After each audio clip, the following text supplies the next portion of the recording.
All right, let's jump right into this. We're going to talk about one of the most confusing and powerful symbols in all of history, the crown of thorns. I mean, think about it. It's an object of pure pain, right?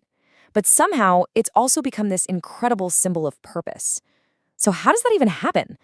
We're going to break it all down. So let's just start with the big, obvious question. I mean, really, why would a king choose a crown of thorns? You picture a crown, you think gold, you think jewels, power, right? So why on earth would a king, and not just any king, a divine one, choose this? A crown literally made to cause pain and to mock him. It just doesn't add up. Well, the whole answer really boils down to understanding that there are two crowns in this story. You've got the crown that was given up, and then you have the crown that was accepted. And believe me, that contrast, that's the key to everything.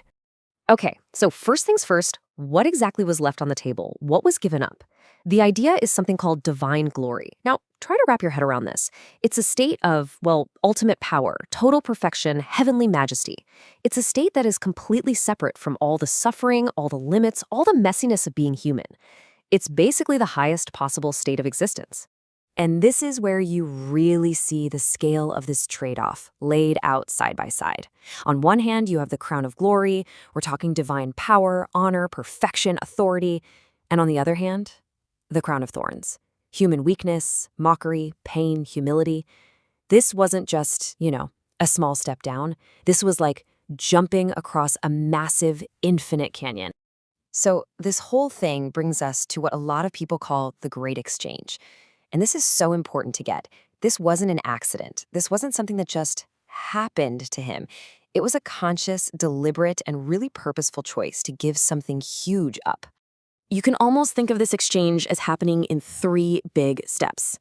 First, there was letting go of that divine privilege, right? That glory we were just talking about.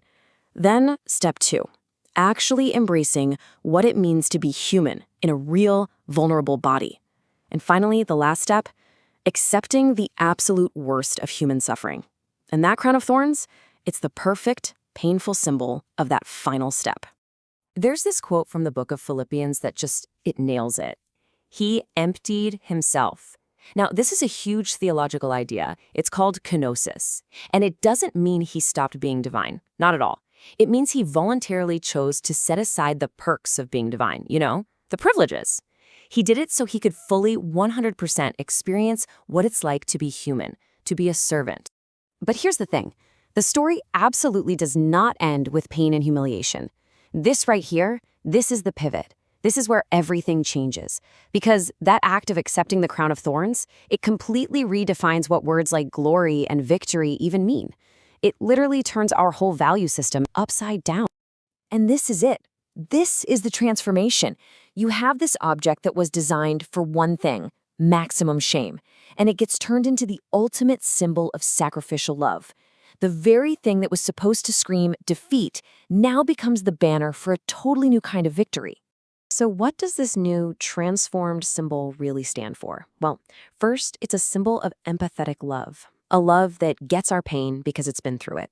It's also a mark of complete solidarity with us, with all of humanity. It's a sign of victory over death itself, a victory that wasn't won with power, but with sacrifice. And get this, in this new way of looking at things, this crown, the thorny one, becomes the highest, most incredible honor you could ever imagine. And that brings us to the last piece of the puzzle, and it might be the most important one. It's the idea that this whole exchange, this massive sacrifice, was done for you. That's what takes this huge cosmic story and makes it incredibly personal. So why? What was the point of it all?